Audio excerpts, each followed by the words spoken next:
Hey, do you want to play Free Fire but got stuck into this error?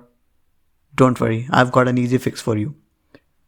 The first, if you are connected to your mobile data, turn it off, connect to hotspot or Wi-Fi and check the game if the error is resolved. If it does not, then keep holding the app icon and click on the app info. Then you need to click on the storage usage.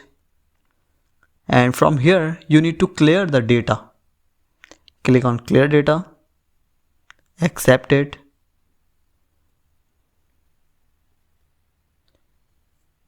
Go back and force stop the application.